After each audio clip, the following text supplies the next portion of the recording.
Hello everyone, this is Lance from Cinematic Galaxy, and this is my review of Harry Potter and the Goblet of Fire, which, as I'm sure you all know, is the fourth film in the series.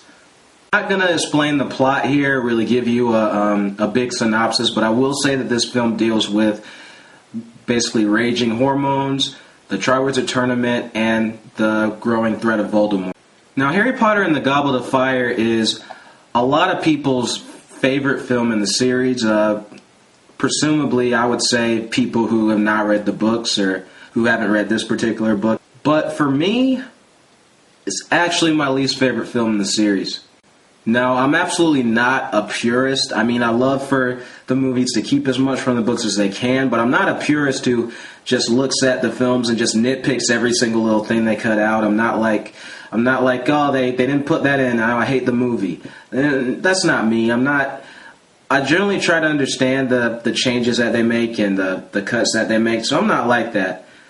But Harry Potter and the Goblet of Fire is easily the film in the series that takes the most liberties. The filmmakers compressed basically a 734-page book into a 2.5-hour film, and that must have been no easy task. And for the most part, I think they do a very good job of that. The book, Goblet of Fire, is just absolutely crazy. I mean, it is full of so many different new plot lines and characters and whatnot. It has so many characters. I would say that Goblet of Fire, the book, has the most new characters out of any of them. A lot of characters that aren't even in the film, like Winky the house elf, Ludo Bagman. You get more Rita Skeeter. You just get there's a lot more. I really can't go into it. You also have the Triwizard Champions, and they're more fully realized in the book. There are just so many different characters and so many different subplots for all the different characters. So I can see how it must have been a difficult task adapting this one.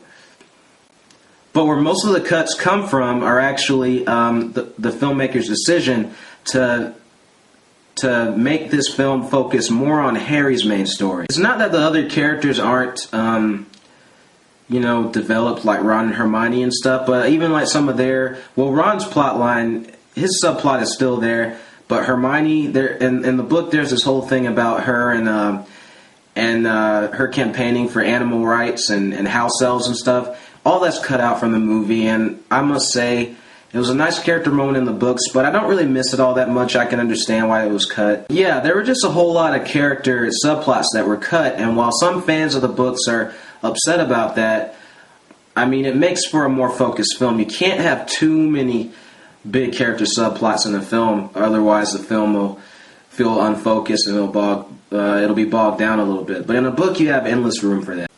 This film, I would say, is probably the first Harry Potter film in the series to really kind of feel like a summer blockbuster. It has the most action in the series so far. I mean, you have the first task, the second task with the underwater. The first one is the dragon chase, and then you have the third one, which is the maze, and of course you have the climactic graveyard scene where Lord Voldemort comes back to power.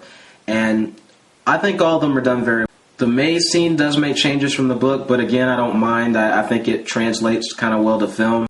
The graveyard scene is just without a doubt my favorite scene in the film. It's just so chilling, so well done. I remember being very anxious to see how they would do that on film, and for the most part they do it justice.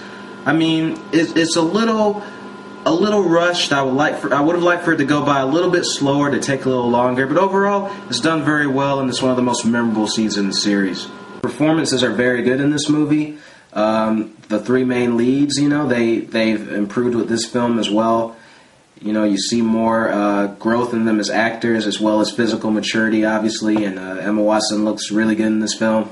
Robert Pattinson is in this film. He's known wide around the world today as Edward Cullen. I'm not even going to get into that. But he's always going to be Cedric Diggory to me, and I think he does fine in this film. You know, he makes a good Cedric. I really don't have any bone to pick with his performance.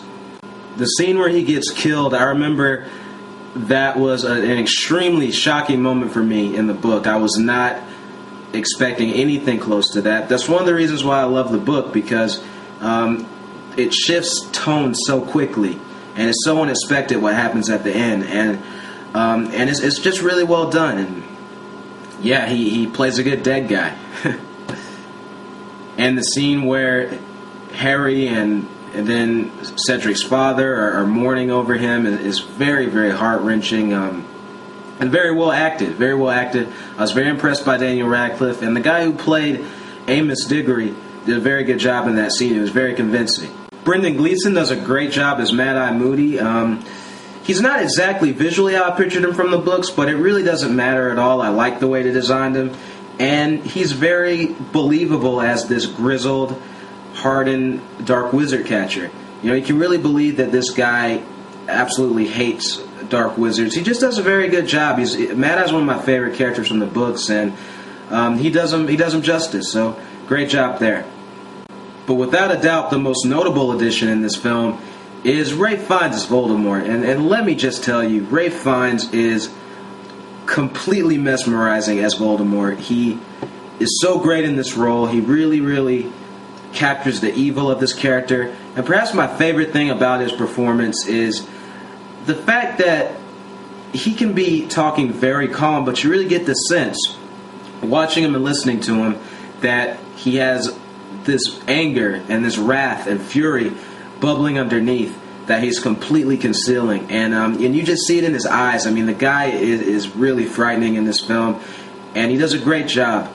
And he only gets better in the later films. So Ralph Fiennes is great in this film. And by the way, great effects for making his nose snit-like. And also, I remember I did not know what his appearance looked like until I saw the film. I don't think anybody did. That was a great marketing decision by Warner Brothers to not release his actual appearance until the film was out. So it was a great surprise. This is my least favorite film in the series, and I'm going to give my reasons for that. I mean, it's not as much, like I said, it's not as much about the things that they cut or about the liberties that they took with this film. Though some of it might be as a result of that. But like I said, I can get over a lot of the changes and cuts that were made, because Goblet of Fire, I can look at that book and read that book and realize how difficult that must have been to adapt, especially in a film of this length. So considering that, they still did a very good job. But there's some problems I do have with this film. One of the problems I have with this film is the fact that it feels a little too choppy. It feels a little rushed. You're always kind of jumping from one scene to the next, and it's, you know, it's really, it doesn't matter what the characters are doing, you know, whether they're talking or whether, you know, whatever's going on. I just feel like it just goes by a little too fast, you know. It's not badly paced. It just goes by too fast. It feels a little rushed. Another problem I have with this film is the fact that I feel like some characters from the books, I mean, I was just talking about how certain subplots were cut out. And again, I can understand why a lot of stuff was cut out. Like the Rita Skeeter subplot was cut. She was much more prominent in the books. But I do wish that some of the new characters in this film were more developed, that they had more personality, like Victor Crumb and Fleur Delacour, who are the two other champions. They're not really, you don't really see their personality in the films. You get a lot more of that in the book, and even if they're not in many scenes, I just wish that you got to see more of their personality. It's like particularly Fleur, she's not quite the same character that she is in the book. She's sort of that character in name only. Again, I'm not saying that the actors did a bad job. I'm just saying that the screen, you know, the writers and whatnot didn't really flesh out those characters. So they're kind of just there because they have to be there. The other problem I have with this film is it obviously, you know, tries to be funny a lot of the time. And I think that a lot of the humor does work. But there are certain scenes where the humor does not work to me. And one of those scenes is, and again, like I said, I look at these films objectively as films. I don't just compare them to the books.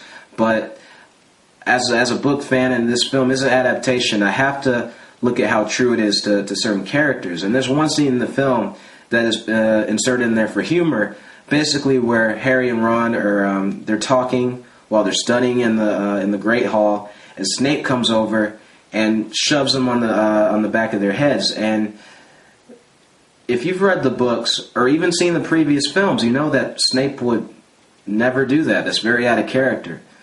And also, even more out of character is the fact that Harry laughs about it. To me, that scene, it seems a lot more like it was Rupert Grint, Daniel Radcliffe, and Alan Rickman as opposed to Ron, Harry, and Snape. It just doesn't feel right. It doesn't work. The last real problem I have with this film, though, is the fact that it kind of relates to what I just said about Snape.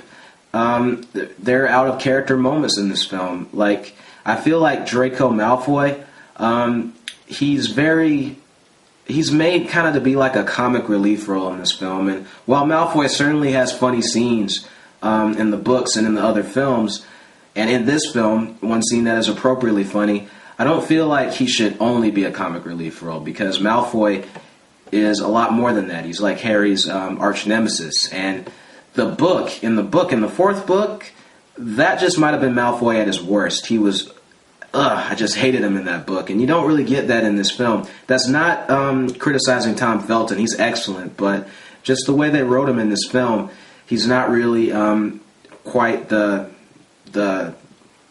threat, I guess, that he is in the book. And then you have Michael Gambon as Dumbledore. I think Michael Gambon is a very good actor, and I think he gives a good performance in this film, but his performance is not really at all reminiscent of the Dumbledore in the books, at least not until late in the film, where he's calmer. But in this film, he just does so much yelling that is just completely uncharacteristic of Dumbledore. Even in the books, one of the things you love about Dumbledore in the books, even if he's stressed or if he's dealing with problems, he does not yell. He's always calm. In this film, you see Michael Gambon shaking Harry. Harry, did you put your name into the Goblet of Fire? Did you ask other students to do it for you? Whoa, did you? Harry Potter! It's just not what his character is. And again, that's not criticizing Michael Gambon. I think he's very good as Dumbledore, but I think it has to do with Mike Newell, the director of this film, the way he told Gambon to act. I have a feeling that he told him to bring a kind of edgier, grittier Dumbledore to the screen, and it's just completely uncharacteristic. I could see Gandalf acting that way, but that is not Dumbledore.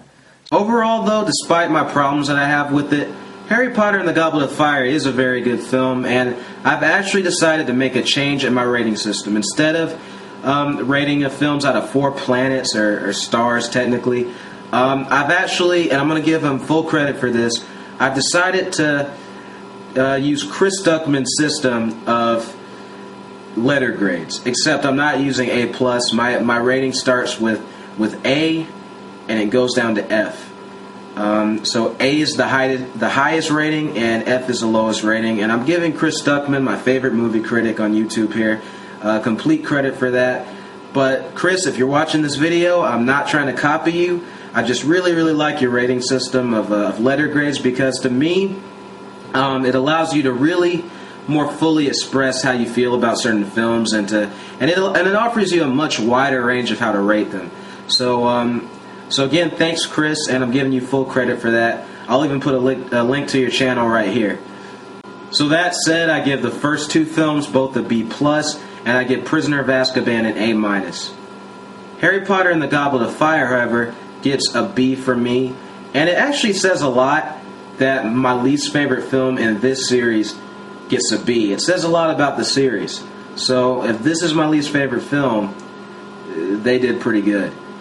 Anyway, guys, that's my review of Harry Potter and the Goblet of Fire. If you like this review, please click like and please subscribe to my channel. Anyway, stay tuned for my review of Harry Potter and the Order of the Phoenix. This is Lance from Cinematic Galaxy, signing off.